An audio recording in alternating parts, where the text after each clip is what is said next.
UDIMA, Universidad a Distancia de Madrid, la universidad cercana. Bienvenidos a los encuentros digitales en la Universidad a Distancia de Madrid, en UDIMA. Soy Luis Miguel Belda, profesor del Departamento de Periodismo, área profesional de la que vamos a hablar en los próximos minutos. El periodismo judicial, el jurídico, el de tribunales, bueno, es un debate abierto, es muy interesante sobre la denominación. El periodismo sobre seguridad y terrorismo tiene en España un nombre propio, José Yoldi, o Checho Yoldi, él es de Donostia. Licenciado en Ciencias de la Información por la Universidad de Navarra, Yoldi fue artífice de una de las portadas históricas del diario El País en los años 80, firmando la imagen en la cárcel de Carabanchel de Rafi Escobedo, condenado por el asesinato de los marqueses de Urquijo. Después, una larga cobertura de juicios esenciales para entender la historia de España. El síndrome del aceite de colza, el golpe de Estado del 23 de febrero, los atentados terroristas del 11M, un largo etcétera. Su último gran trabajo, en 2012, hace muy poco, cuando denunció que el presidente del Tribunal Supremo y del Consejo General del Poder Judicial, Carlos Díbar, cargaban los presupuestos del organismo, como si fueran de trabajo, los viajes de fin de semana de placer que realizaba a Puerto Banús en Marbella y otros destinos turísticos. Tras el escándalo, Díbar tuvo que renunciar a sus cargos. Por ese trabajo, en enero de 2013, la Asociación de la Prensa de Madrid, la APM, le concedió el premio Víctor de la Serna, uno de los más prestigiosos del sector en España, al periodista más destacado del año 2012. José Yoldi, gracias por venir a la Universidad a Distancia de Madrid. Muchas gracias, es un honor. Gracias a vosotros. 6 años en la agencia de noticias Europa Press, 29 años, los últimos 29 años en el diario El País. Yoldi ha presentado en este 2014 Peor habría sido tener que trabajar, este libro que tengo entre mis manos, un libro editado es un ensayo por libros.com, agotado en las librerías a los pocos días, en el que este periodista, uno de los más reconocidos y respetados en España, como digo, cuenta su experiencia como tal, sobre todo como periodista de tribunales, como periodista jurídico, como gusta decir a Checho.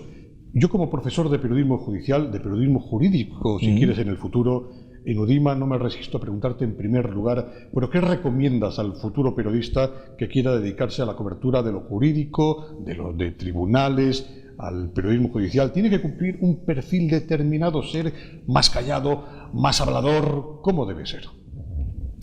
Hombre, yo creo que no debe de tener vergüenza y debe preguntar. A mí me ha ido bien diciendo o preguntar a los jueces o a los abogados un perfil más humilde de ¿me puede explicar qué es lo que ha ocurrido? Porque yo no lo sé. Eso hace que la persona a la que le preguntas quiera mostrar su sabiduría, sus conocimientos, y suelen ser más amables que si tú vas y preguntas directamente, pues como se hace ahora después de una declaración, ¿qué es lo que ha dicho? Bueno, pues esto, el ir desde un punto de vista en el que al interlocutor le dejas el protagonismo, eso suele ir bien. Y después yo creo que lo que hay que hacer, que es verdad que ahora mismo se hace menos, es contrastar los datos. Las opiniones son libres, pero los datos tienen que ser inmaculadamente exactos, porque si no, por un pequeño dato te pueden tirar abajo todo un reportaje o toda una entrevista o lo que sea. ¿Observas que se está produciendo por parte del periodista esa falta de contraste? Pero hasta los recortes llegan en esto. Sí. Esta es una actitud individual del periodista, que sí, debe de preguntar y es verdad, a pero 2 personas como mínimo. Los periodistas ahora ya no van a los sitios porque las empresas recortan que los periodistas puedan ir a los sitios y dan por sentado que desde una butaca en la redacción y con internet puede cubrir exactamente lo mismo que pues estar en una vista en el Tribunal Supremo, en la Audiencia Nacional o en los tribunales de la Audiencia Provincial o incluso en los juzgados de Madrid o de otros sitios, ¿no? Checho, volviendo al tema del perfil y por cerrar ese capítulo, el periodista jurídico de tribunales es un periodista que hace seguridad y terrorismo, como tú hiciste. ¿Está llamado a ser un periodista solitario? Quiero decir, ¿hasta qué punto las comanditas entre periodistas, esto puede perjudicar la obtención de primicias, de exclusivas? ¿O se puede separar muy bien ser amigo de tus colegas y al mismo tiempo ser amigo de ti mismo? Yo lo hice y efectivamente a mí me fue muy bien, pero es verdad que según le he oído recientemente a uno de los periodistas, que no voy a decir dónde está porque tampoco quiero que le perjudique, dijo que él ya no se dedica a sacar exclusivas, él con el carril es más que suficiente, porque con eso él sabe que no va a ser polémico y que de lo que se trata es de cubrir bien el día a día. Pero no se trata de sacar grandes exclusivas, porque si sacas exclusivas pones en problemas a tus jefes. Y entonces, claro, los jefes presumen de querer sacar exclusivas, pero luego no es así. De hecho, cuento en el libro que en el caso de Ibar, yo sacaba las exclusivas y siempre me las ponían en la parte de abajo de la página, que es, como tú sabes, la parte menos noble, digamos. Y arriba podía ir perfectamente un previo de algo que tenía todo el mundo y que se iba a celebrar al día siguiente. Con lo cual, claro, ¿dónde está ese medio que apuesta por los temas propios? Porque seguramente tú igual lo has vivido, pero yo he vivido muchas veces, cada vez que llega un equipo nuevo a un periódico, a otro medio de comunicación, quiere triunfar sobre el equipo anterior. Y entonces la receta para triunfar es apostar por temas propios, marcar la agenda y huir del periodismo de declaraciones. Eso es el primer día. El día número 2 apuestan por las reacciones. Aquello de pregunta al líder del PSOE, pregunta al líder del PP qué opina sobre esto. Y al final es más periodismo de declaraciones que de hechos. Pero, insisto, hay muchas veces que tú sacas una exclusiva y eso perjudica al presidente de la compañía o a alguien que se sienta en el consejo de administración con él, con lo cual, pues, por ejemplo, comprenderás que si ahora los bancos están en muchos de los consejos de administración de los medios que ahora mismo están funcionando, veas El País, en fin, ¿cómo esos medios van a criticar la actividad de esos bancos que están en su consejo de administración? Así que contra esto tiene que combatir el periodismo, el periodista. Efectivamente, el periodista, y tiene que sobrevivir, y tiene que saber defenderse. Pero bueno es que tenga un amparo, el amparo de su propia empresa, y no siempre se produce. No, el amparo de su propia empresa, el periodismo bien entendido empieza porque tú te protejas. Yo nunca he dejado en manos de la empresa la defensa jurídica de las querellas o demandas que han puesto contra mí. Yo siempre le he dado a nuestro abogado los elementos con los que tenía que afrontar esa demanda. Y debo reconocer que hasta ahora no he perdido nunca. Estamos hablando de los encuentros digitales de la Universidad a Distancia de Madrid con Checho Yoldi. Yo recuerdo cuando cubría la Audiencia Nacional a veces, cuando surgían, los periodistas estábamos como muy, tú lo sabes, lo cuentas en tu libro, como muy tirados, muy dispersos, no había sala de prensa, en las escaleras recuerdo que nos sentábamos esperando que bajara algún juez o que saliera la sentencia, y cuando salía una sentencia en papel, de manera física, nos turnábamos para que alguien bajara a la fotocopiadora que había debajo de la Castellana, en el paso subterráneo que yo creo que ya no existe, yendo hacia Colón.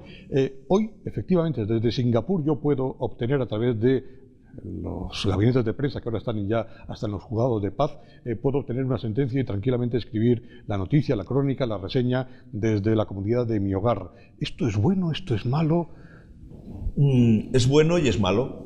Es bueno porque facilita la labor del periodista, pero es malo porque eso hace que los directores y redactores jefes decidan que si tú tienes la sentencia en tu casa, ¿para qué vas a mandar a alguien a que saque noticias? Y eso es lo que hay, es más barato. Los gabinetes de prensa, tanto el de la Audiencia Nacional como el Tribunal Supremo y el Tribunal Constitucional, funcionan muy bien, pero nunca darán una noticia crítica contra ninguno de sus miembros. Y para eso tú tienes que ir allí, enterarte, hablar con jueces, hablar con fiscales, hablar con funcionarios. Los funcionarios no te van a dar la noticia, pero te pueden dar pistas de cómo obtenerla. Y te pueden decir que ha venido a declarar fulanito, y tú con eso ya puedes ir a preguntar a la persona que tiene la información, que normalmente la información generalmente va a salir de los que pueden darla, que son el juez o el fiscal. En la presentación de tu libro, damos un giro a esta conversación, asistieron, me comentabas que como 20 jueces y magistrados, sí. El juez Ruz, por ejemplo, Baltasar Garzón, abogado actualmente en ejercicio, el juez Javier Gómez Bermúdez, que es precisamente coautor junto a la periodista Elisa Beni del manual de la asignatura de periodismo judicial en la Universidad a Distancia de Madrid. ¿Dónde hay que poner un límite? Y por eso te preguntaban que ya, ¿dónde hay que poner un límite el periodista de tribunales en cuanto a dónde debe de acotar las cuestiones afectivas con las fuentes potenciales, como son los fiscales, los jueces, los abogados, para no perder nunca ese sentimiento, esa obligación de ser objetivo? Quiero decir, yo puedo ser muy amigo del juez Baltasar Garzón y eso me puede de alguna manera perjudicar, porque no podré hacer ninguna información que le perjudique, aunque sea cierta, ¿no? Bueno, a ver, yo creo que el periodista, si es un profesional, debe de poder hacerlo. Una cosa, a ver, yo siempre he sabido que si yo me hubiera dedicado a ser terrorista, el juez Garzón, con ser amigo mío, me hubiera detenido. No tengo la menor duda. Y el juez Garzón sabe, porque yo se lo he dicho, que en alguna ocasión que yo no he estado de acuerdo con él, yo iba a estar enfrente de él. Pero es verdad que igual hay otros periodistas que no actúan tan por derecho, digamos, y son, pues en vez de avisar, pues ellos hacen el artículo antes de eso. Yo siempre he sido partidario de ser, y además creo que es bueno para el periodista que sea legal, que cumpla los off the records y que haga lo que dice que va a hacer. Alguien que va, porque en el periodismo de tribunales y en la Audiencia Nacional hay mucho de lo que nosotros llamamos paracaidistas, gente que solo va para una o dos ocasiones y que le da igual olvidarse de un off the record y seguir adelante, porque él no va a tener que trabajar con esos jueces la semana siguiente. Los que habitualmente se dedican a eso procuran escrupulosamente cumplir con las reglas del juego. Y las reglas del juego es que si te dicen no puedes hacer una foto en la sala de vistas porque hay un menor, pues tú no la haces. Si la haces, la policía probablemente va a intentar requisarte antes el carrete, ahora el móvil. No merece la pena por esa pequeña victoria pírrica el perder toda una relación de años. Peor habría sido tener que trabajar, con ironía al título de tu ensayo, donde hablas de tu experiencia. En estos tiempos de crisis, esto hay que cambiarlo, ¿no? Esta frase de tribu periodística, mejor sería trabajar, ¿verdad? A los pues sí, sin más duda. De 5.000 periodistas en el paro en los últimos pocos años. La profesión está fatal y, bueno, en realidad esto es una ironía, como bien dices, porque, claro, esto es lo que dicen los periodistas después de estar trabajando, esperando 20 horas, cuando sale el señor de declarar, todavía te queda redactar la crónica, mandarla al periódico o ir al periódico a escribirlo, y entonces es la ironía, decir, cuando estás absolutamente agobiado de trabajo, decir, bueno, peor habría sido tener que trabajar, que viene a ser aquello de peor sería tener que estar cavando zanjas. ¿Qué parte de culpa tiene la crisis, las empresas informativas, los periodistas, que a lo mejor no somos tan buenos ahora, en todo esto? ¿Qué crees tú? ¿Quién tiene más la culpa? Los periodistas deberíamos hacer autocrítica y efectivamente apostar quizás menos por el entretenimiento y el espectáculo, que es a lo que vamos derivando, y volver a la información, porque yo entiendo que hay mucha gente que quiere tener información y leer mucha información. Lo que pasa es que es verdad que las empresas periodísticas en España no están a la altura y que tanto El Mundo, El País, La Razón, ABC, el periódico de Cataluña, La Vanguardia, en fin, no están dando la satisfacción que la ciudadanía exige y que además merece. Pero la ciudadanía lee menos ahora, está menos interesada por la actualidad, porque yo creo que todo lo contrario, ¿no? Yo creo que quieren leer más, ¿sí? Pero están muy decepcionados con lo que leen, porque, pues lo que hablábamos antes, si hay una información en la que se decía que Botín había tenido que pagar 200 millones de euros por que no le metieran en la cárcel por delito fiscal, creo que la ciudadanía le gustaría que eso fuera en primera página y no escondida en una de las páginas de economía, y digo en primera página pues porque en periódicos ingleses eso iba en primera página. ¿Cómo es que el primer banquero de España no suscitaba el interés de los directores y redactores jefes para esconder esa noticia en las últimas páginas de economía? Entonces, eso hace que la gente esté defraudada con los periódicos, que les gustaría que contaran las informaciones con un sentido más informativo y no menos pendientes de lo que puede afectar a su cuenta de resultados. En los encuentros digitales, en la Universidad de Distancia de Madrid, estamos hablando con el reputado periodista Checho Yoldi, José Yoldi. Peor habría sido tener que trabajar, y yo no sé si estudiar, en las facultades, ya que estamos aquí en una cuna académica, están bien la formación que reciben los periodistas. Hay mucha crítica cuando un becario que acaba de licenciarse, de graduarse, llega a una redacción, parece que se encuentra con que a lo mejor no ha aprendido lo que se le puede exigir en un momento determinado en la práctica en esa empresa. ¿De quién es el fallo?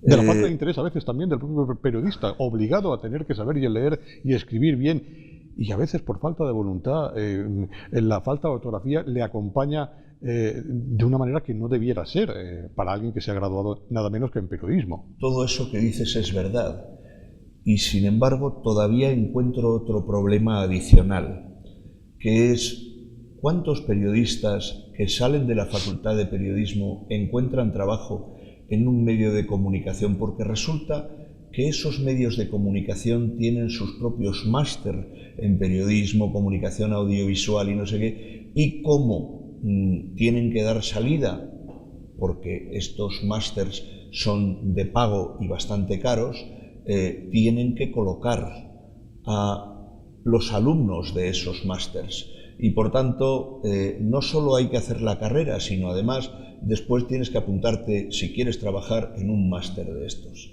Es verdad que en esos máster aprenden pues, como el estilo que quiere el medio de comunicación para su producto, pero bueno, en definitiva pues es lo que hay. Y sí entiendo que las faltas de ortografía son un mal endémico, probablemente porque la juventud escribe en los teléfonos móviles con abreviaturas de estas imposibles, pero eso va a ser muy difícil de corregir. Bueno, mientras nos veamos periódicos en el futuro con emoticonos, solo con eso, sí, no nos entenderemos para nada. Checho, leo en el listado de nuevos medios de nueva creación. Algunos están funcionando bien en el mundo digital, como Infolibre, por ejemplo, o Diario.es, pero otros, la mayoría, en el listado que yo leo en la Asociación de la Prensa de Madrid, en su web, todos son blog.es, .com, .net. Este es el futuro. Quiero decir, porque a lo mejor Estados Unidos nos está dando la idea de que al final no va a ser un medio. Por ejemplo, tú has trabajado en uno de los medios más prestigiosos de España, El País. El medio El País ya no va a ser la firma, sino el bloguero que habla sobre un tema determinado y que es alguien a quien siguen muchísimas personas, ¿no? Bueno, qué duda cabe de que las nuevas tecnologías han generado nuevas formas de comunicación. Y también es verdad que, bueno, de todos estos medios que has dicho, creo que quizá el que mejor funciona en cuanto a digamos, producto saneado, sí, es el confidencial.com. Sí. Tiene más años también, lleva más experiencia. Lleva más años, esto lo empezó Jesús Cacho, pero ahora él se ha ido a otra cosa que se llama Voz Populi. Sí. Bueno, es, digamos, los medios que mejor han solucionado esa papeleta, porque los medios tradicionales no han conseguido encontrar una fórmula de negocio. La tirada en papel sostiene todavía las versiones digitales de todos los medios nacionales. Y esto lo ha reconocido Cebrián hace nada, cosa que Cebrián siempre ha sido el gurú de decir, si yo hiciera ahora El País lo haría digital y tal. En fin, una cosa un poco curiosa, porque cuando él tiene un periódico en papel parece que lo que defiende es lo contrario, ¿no? Yo, sin embargo, creo que todavía, ahora mismo todavía, y creo que durante una temporada de varios años, la gente lo que quiere es leer en papel. Es verdad que la gente, hay un nutrido grupo de gente que leen las versiones digitales, pero ¿me podrías explicar, si es que tienes una respuesta, por qué cuando Televisión Española y los demás programas de la mañana, que hay pues los desayunos, en fin, Ana Rosa, ¿por qué lo único que recogen son las portadas de los periódicos en papel y nunca las portadas digitales, que se supone que son la novedad y, bueno, quizá el nuevo camino para el periodismo? ¿Por qué solo recogen la portada del País, del Mundo? Igual es porque realmente lo que sigue interesando es el papel. Como este libro, en papel, el que más se ha vendido, ¿no? El que es inencontrable. Se está vendiendo, sí. ¿Verdad? En las imprentas, el papel. Acabo de leer un estudio que confirma algo que en Estados Unidos al menos, pero me da la sensación de que la tendencia es ya en Europa y en España. Hay más periodistas trabajando en gabinetes de prensa y de comunicación que periodistas ejerciendo de periodistas. No dan abasto los periodistas que trabajan en medios tradicionales para descartar quizá, ¿no?, tanta información. Es como un cúmulo de periodismo, de datos elevado al cuadrado. Y lo peor de todo y sin tiempo para es que periodistas que eran excelentes periodistas sacando noticias son grandes DIRCOMs ahora. Ahora han pasado a ser DIRCOM, porque realmente en sus empresas o los han despedido o le pagaban mucho menos o... No quiero dejar de preguntarte, porque es un asunto que, bueno, es un debate abierto y parece que va para largo, aunque en algún momento determinado, a nivel político, se intentó tomar alguna decisión en el Congreso de los Diputados.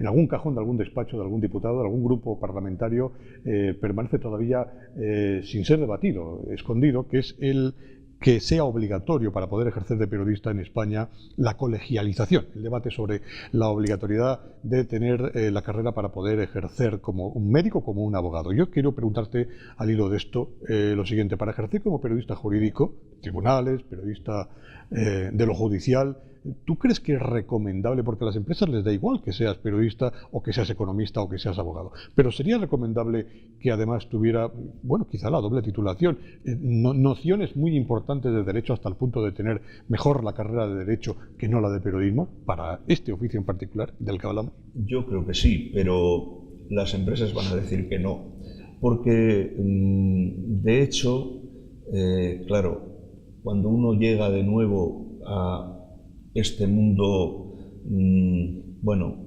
difícil, porque tienes que dominar una serie de términos que no son de uso habitual. Yo intenté desde el país hacer un poco una labor didáctica, y yo era de los que ponía prevaricación, dictar a sabiendas una resolución injusta, pero estoy convencido que mi madre no tenía ni idea de lo que hablaba. Cuando leía ella, la mujer leía el periódico y estoy seguro que no entendía la mitad de las cosas que yo ponía, ¿no? Bueno, es verdad que alguien que efectivamente, porque hay que dominar el Código Penal, hay que dominar la Ley de Enjuiciamiento Criminal. Eso, digamos que es lo básico para el periodismo de tribunales de ahora mismo. Es decir, ahora que hay tanta corrupción y que lo que se lleva es el derecho penal. Si te vas a meter en hablar de periodismo económico y de empresas y demás, vas a tener que aprender mercantil, en fin. Hay una serie de cosas que son, bueno, o también puedes hablar sin conocimiento de causa y la empresa lo asume como tal y ya está. Tú me dirás qué es lo que es mejor para los lectores, que alguien hable sabiendo de lo que habla o que confunda una demanda con una denuncia, o en fin. Una recomendación final, Checho Yoldi, para el periodista que se quiera especializar en este mundo tan complejo, tan difícil, tan interpretable y tan universal como es el mundo jurídico. Una recomendación al estudiante que se dedica a hacer periodismo económico o político. Hombre, Dicen algunos que lo más fácil es hacer periodismo político. Yo suelo hacer una broma que lo mejor es ser banquero corrupto, pero obviamente no es eso.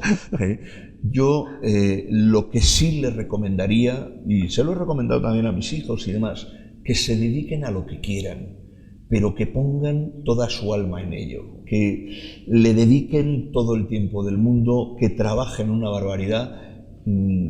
Esto de peor habría sido tener que trabajar, como digo, es una ironía, pero es verdad que yo entiendo que hay que dejarse los cuernos en la profesión, ¿no? Y que no tengan vergüenza, que hay que preguntar y preguntar y preguntar a todo el mundo, que si alguien te dice que no, pues te ha dicho que no, pero el no ya lo tenías, que para lo que hay que tener vergüenza es para robar, ¿eh? Así que yo les animo mucho, porque es verdad que mi padre quería que fuera abogado, mi madre quería que fuera médico y yo me empeñé que quería hacer esto. No me lo he podido pasar mejor. Estoy seguro que de abogado no hubiera sido ni mucho menos tan feliz, y de médico, vamos, para nada. Así que si les gusta, que peleen por ello, porque merece la pena. A Yoldi, queridos estudiantes, les podéis seguir, bueno, el público en general, le podéis seguir en su blog elultimorecurso.es, no .com, que es otra cosa, es otra historia, ¿verdad? Elultimorecurso.es, y también en Twitter, tuiteando José Yoldi, encontraréis entre las primeras acepciones el de Twitter, el perfil de este periodista, con el que hemos estado. El encuentro digital, muchas gracias, José Yoldi. El encuentro digital en la Universidad de Distancia de Madrid con Yoldi ha sido posible gracias al decano de la Facultad de Ciencias Sociales y Humanidades, el doctor Álvaro de Diego, al director de comunicación de esta casa, el doctor y colega Antonio Rodríguez Ruibal, a Elena Curvelo, en el control Irene Muñoz, en la realización Noel Roura. Gracias y hasta la próxima.